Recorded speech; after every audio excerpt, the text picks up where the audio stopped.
Bonjour à tous, c'est Robin Vaillant de la FARAS. Aujourd'hui nous sommes, comme la fois dernière, à côté du Palais Saint-Va, mais on ne va pas traiter de l'abbaye aujourd'hui, on va aller là-bas, à la place du théâtre, où il y a la marche des fiertés. Alors moi, vu que je suis fier d'être arageois, d'être artésien, d'être français, je me dis ça m'intéresse. Et tout comme vous, on va aller voir ce que c'est, on va aller voir si ces gens sont des gens enracinés, qui sont fiers de leur identité. Allez, c'est parti.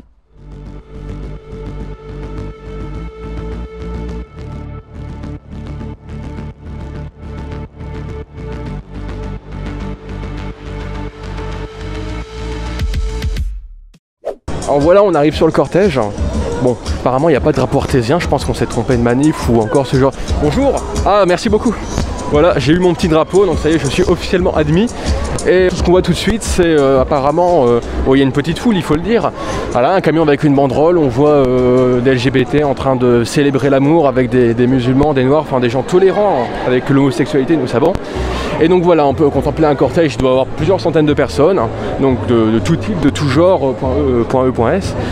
On va aller les interroger un petit peu. Donc tout ce qu'on peut dire pour l'instant, c'est que l'ambiance est assez festive. On n'a pas encore été repéré, est-ce qu'on sera repéré? C'est la grande question. Et donc on peut voir, voilà, on a un petit peu analysé le cortège. Donc on a bien sûr des gens enveloppés dans les drapeaux LGBT, homo. De ce côté-là, on a les drag queens. On a toute la communauté LGBT qui est représentée. C'est maintenant temps d'aller voir ce qu'ils en pensent. Ce qu'ils pensent du combat. Est-ce que si les droits avancent pour eux? Voilà, bonjour. Bonjour. Bonjour. Alors bon, Robin. Voilà. Émonie. Émonie et Sisyphilis. Sisyphilis, voilà. Qui êtes-vous? Parce que on vient de se rencontrer, on n'a pas encore échangé. Je confirme. Pourquoi êtes-vous là? Que faites-vous dans la vie, tout ça? Et qu'est-ce qui vous tient le plus à cœur dans les droits LGBT, dans ce combat? Voilà, vaste question. Qui sommes-nous?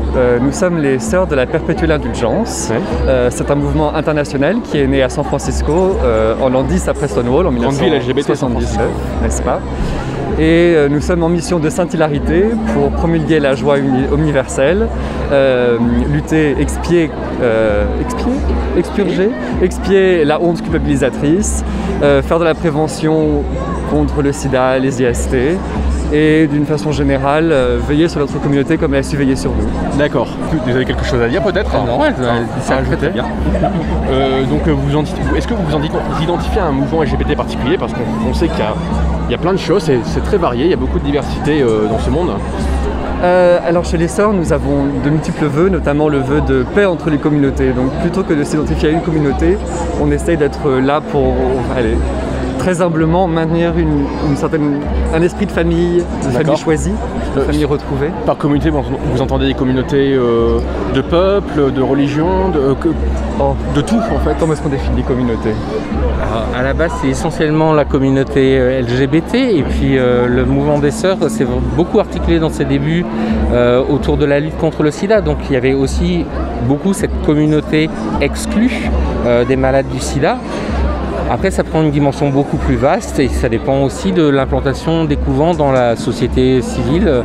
Aux États-Unis, on a des couvents, par exemple, qui font des levées de fonds pour soutenir des projets scolaires, des programmes d'accueil de femmes battues. Enfin, donc ça peut être vraiment très très varié. D'accord, très bien. Je vois que vous avez des petits pins. Oui. Vous avez tout, donc couvent du Nord. Il y a un couvent ici à Arras ou à Lille. Le couvent est à Lille, mais son action rayonne sur tout le territoire des Hauts-de-France. Okay. C'est pour ça que nous sommes là aujourd'hui. D'accord, je vois aussi Amnesty International, c'est lié. Et le travail du sexe, c'est un travail, donc les travailleurs du sexe. Oui. Justement, j'imagine que vous êtes pour la régularisation, la décriminalisation des prostituées. Oui, tout à fait. Les Sœurs pensent que c'est par l'inscription dans le droit commun du travail du sexe qu'on pourra efficacement lutter contre les réseaux de proxénétisme, le travail précaire des prostituées, tant que ça reste quelque chose de clandestin. Les programmes de prévention du VIH et des IST, par exemple, sont très difficilement accessibles aux personnes travailleuses du sexe. Elles sont en danger quand elles exercent leur travail et leur profession, puisqu'elles doivent se cacher, et donc elles sont plus facilement exposées à des clients violents. Et tant qu'on ne donnera pas un statut légal au travail du sexe, toutes ces personnes seront toujours dans la précarité. Très bien. Voilà. Donc ça serait mettre en place des structures, des lieux pour accueillir, des lois pour protéger. Nous ne sommes pas des personnes concernées, oui. Donc personnellement je me sentirais un peu mal à l'aise de proposer une solution comme ça, mais nous les soutenons. On est humain, on a tous un esprit, on a un avis, forcément.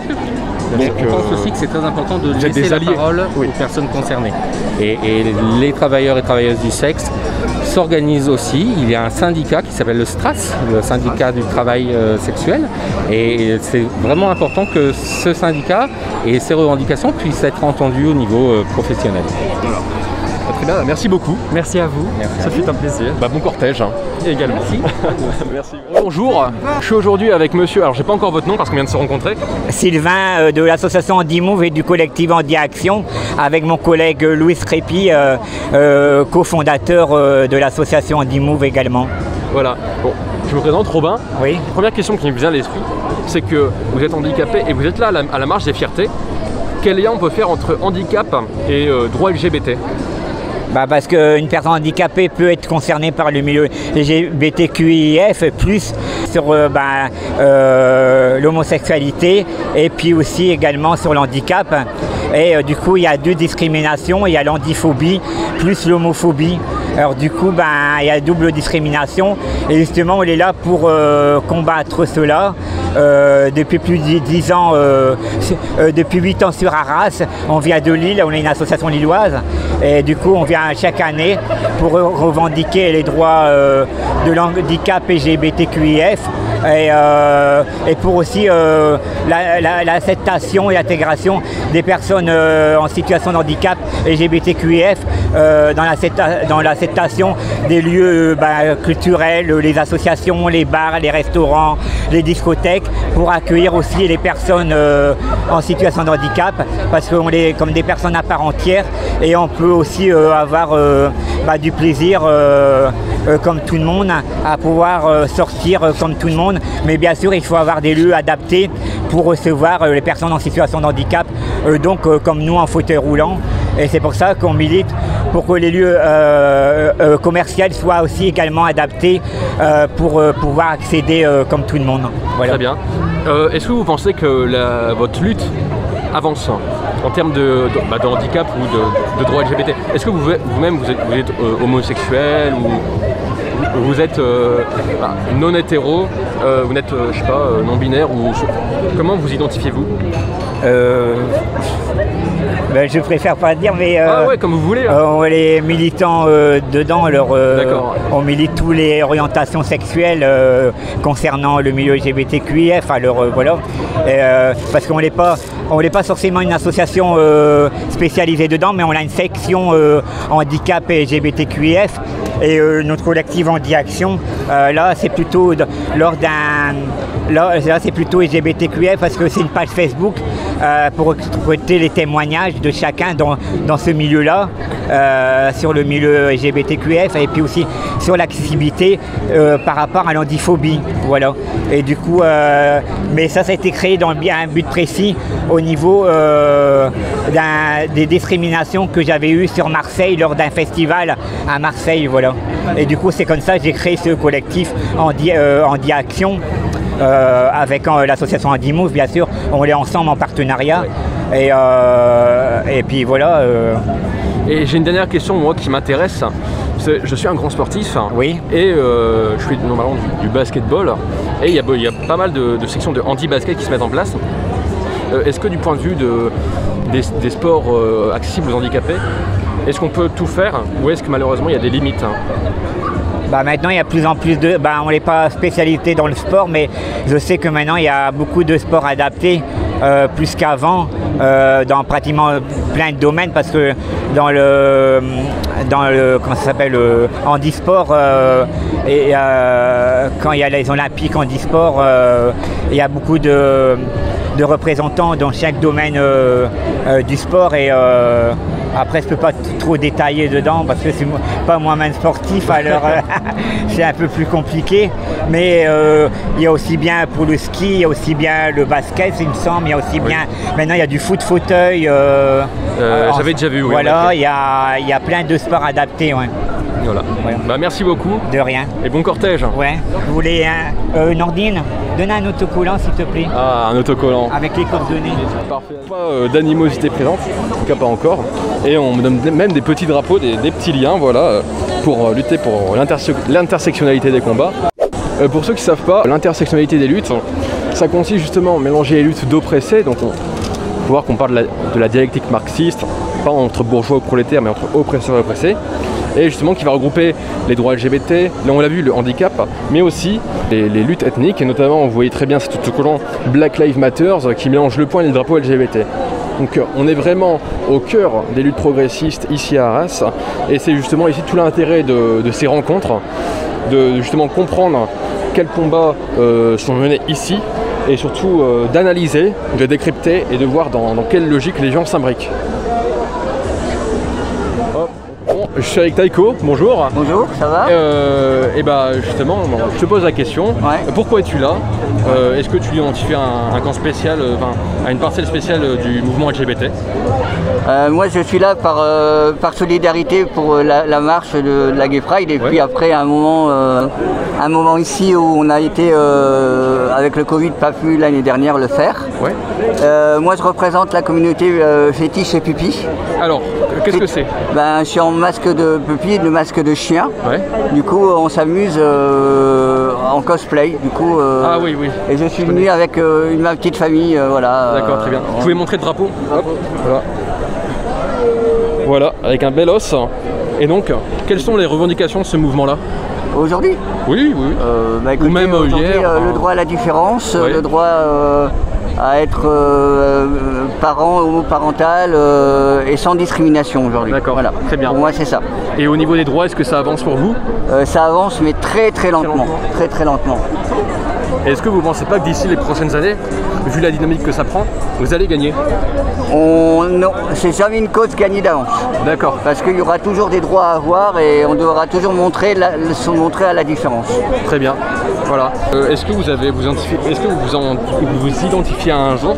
Parce que récemment, il y a la loi PMA pour toutes qui est passée, ouais. Et qui autorise justement les premières PMA libres. Ouais. Est-ce que vous identifiez à un genre où vous serez éligible à cette PMA? Parce que vous parlez du droit à l'enfant. Du droit à l'enfant, pour les hommes, c'est quasiment impossible. Il y a même les associations qui sont pour la PMA, pour les femmes ne sont pas d'accord pour la PMA assistée pour les hommes. D'accord. Du coup, on ne sait pas trop comment ça va se passer. C'est vrai que la loi qui vient de passer, c'était pour les lesbiennes. C'était pour les lesbiennes, du coup pour les hommes, il y a des freins, il y a des barrières de partout. Donc du coup, on n'a pas le droit à l'enfant, nous. Ouais. Et comment on peut expliquer ces barrières? Parce que je ne suis pas tout à fait au courant sur pourquoi les lesbiennes d'abord, les couples d'hommes. Au nom de la parentalité, il faut que ce soit un couple modèle d'hommes-femmes pour que les... c'est bizarre parce que 2 femmes peuvent avoir un enfant et pas 2 hommes, du coup c'est bizarre. Voilà. C'est vraiment injuste. Est-ce que vous pensez justement que la grande question, ça se trouve pas autour du mot droit à l'enfant?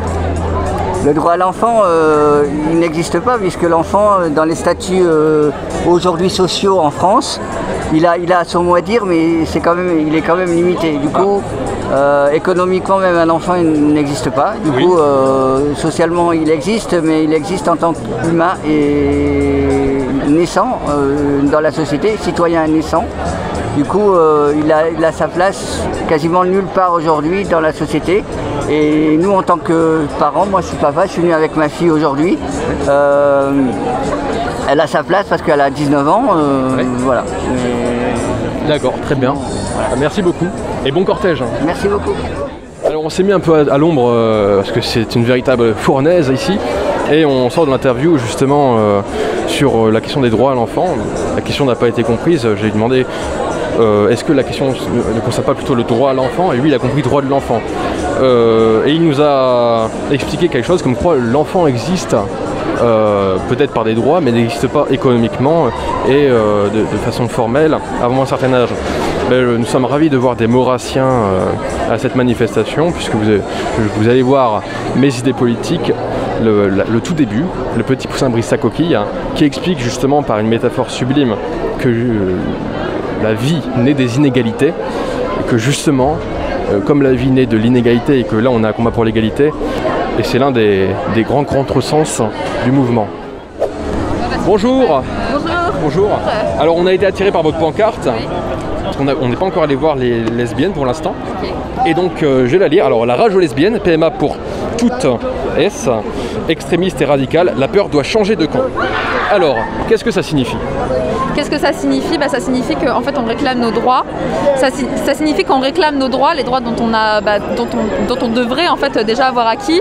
Ça signifie que politiquement on s'engage, ça signifie que maintenant on prend la place et qu'on n'a plus peur de revendiquer ce qui devrait être déjà nôtre. D'accord. Par les droits, on va dire, pour les lesbiennes, vous pensez au mariage pour tous, là je vois la PMA. Oui, la PMA, la procréation médicalement assistée. Donc ça fait 4 ans maintenant que, oui c'est ça, ça fait 4 ans que la loi, elle fait que d'être repoussée. On a une proposition de loi qui sort tous les 4 matins et à chaque fois, elle est repoussée. Ou alors on nous dit, on nous fait des promesses qu'on ne tient pas, en fait, tout simplement. Et maintenant, en fait, on en a marre d'attendre. Ouais. Donc c'est pour ça qu'on est là aujourd'hui. Mais la loi, elle est passée il y a quelques jours. Oui, mais elle n'est pas pour tous encore, pas pour tous et toutes. C'est-à-dire qu'elle est passée pour les lesbiennes, mais pour nous les lesbiennes, on est aussi là pour les meufs, pour les personnes transgenres et pour les femmes seules. On est aussi là pour les lesbiennes transgenres, on est là pour tout le monde en fait. D'accord. Mais est-ce qu'il n'y a pas des points critiques à voir avec cette loi? Parce que souvent, oui, on parle de la procréation médicalement assistée, ouais, justement, mais il y a aussi cette loi qui autorise le travail sur des génomes et les chimères homme-animal. Donc est-ce que justement, c'est pas un petit peu la face cachée de tout ça, le côté obscur?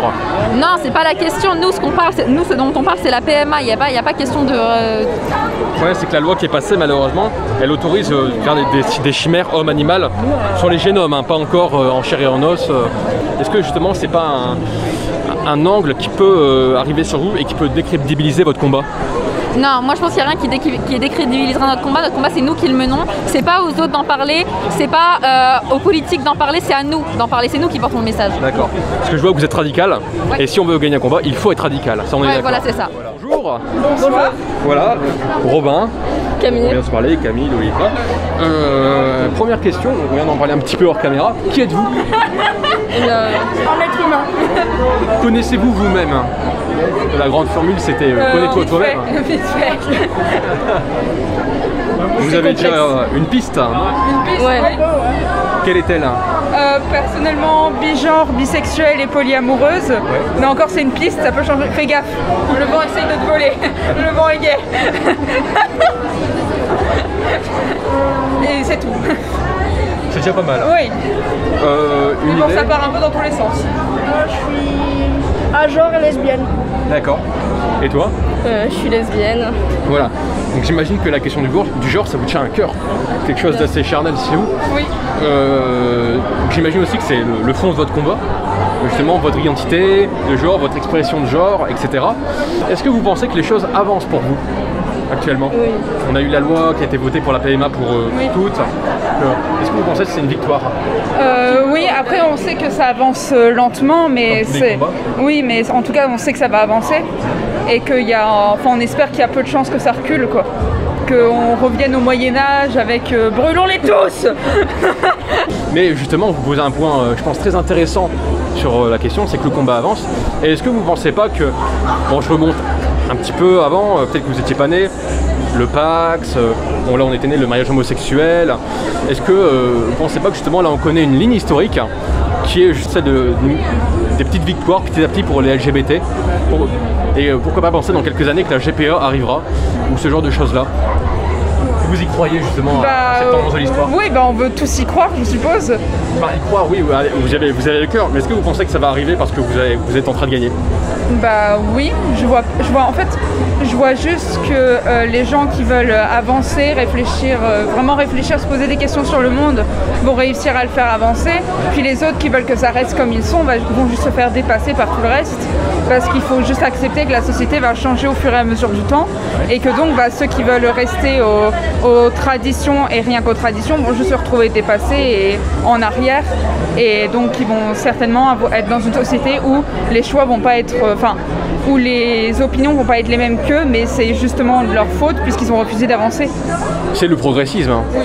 Voilà, c'est l'histoire est faite par les vainqueurs. C'est la grande formule. J'ai une autre question. Donc, est-ce que pour vous, la question de l'identité du genre, ces choses-là, ça a un impact sur vous politiquement, sur vos choix? Est-ce que par exemple vous serez prêt à voter pour quelqu'un qui est homosexuel, LGBT, tout ça? Après ça dépend si leur programme est bon ou pas. Ah. Oui, parce que si le programme est totalement pourri, non. Une personne reste une personne, peu importe. Vous n'allez pas voter au régional pour monsieur Sébastien Chenu? Je ne sais pas qui c'est. C'est le candidat du Rassemblement National et non. qui est homosexuel, qui a dirigé la Gay Pride de Nice. C'est souvent les gens qui font l'amalgame entre homosexuels et ouverts d'esprit. C'est que c'est pas parce qu'on fait partie de la communauté LGBT, justement dans la communauté LGBT+, il y a encore beaucoup de clichés, etc. qui circulent, même beaucoup de renfermement d'esprit sur certaines sexualités. Par exemple, on pense que la sexualité n'existe pas, que c'est juste une maladie, ou que la bisexualité c'est juste des personnes hétéros qui refusent de se l'admettre, qui veulent se donner un genre, ou des personnes homosexuelles qui refusent pareil de l'admettre. Mais oui, c'est pas parce qu'on est partie de la communauté LGBT+, qu'on est ouvert d'esprit. Certes, on va être ouvert d'esprit sur certaines choses, mais pas sur tout. D'accord. Et j'ai une dernière question. Bon, on est allé interviewer un petit peu pas mal de monde avant vous, et on allait voir notamment nos amis déguisés en chiens. Est-ce que vous ne pensez pas que ça peut être, comment dire, une épée de Damoclès au-dessus de vous et que ça dessert la cause? Parce que les gens passent, donc là on est dans le cortège, donc on est vraiment dans un espace sain, un safe space, mais les gens passent et regardent. Est-ce que vous ne pensez pas que justement ça peut poser des petits soucis? Bah si, mais après on... Je termine, oui, et que ça alimente les clichés. Bah après on s'en doute que justement il y a des gens qui vont venir juger, peut-être poser même problème, mais c'est justement pour on est justement là pour dire qu'on est là, qu'on va rester là et que ça va pas changer et que c'est à eux de changer et pas à nous. Très bien, on est allé voir un petit peu tout le monde. Ces interviews se terminent, donc vous voyez on a de tout, des choses plus ou moins farfelues. Bon, la grande question c'est est-ce que ça va se pérenniser? Que va donner ce cortège? Malheureusement on ne pourra pas couvrir le reste parce que nous devons partir. Restez fiers d'être arageois, artésiens et français, comme ces personnes sont fières pour d'autres choses. C'était Robin Vaillant, salut camarades.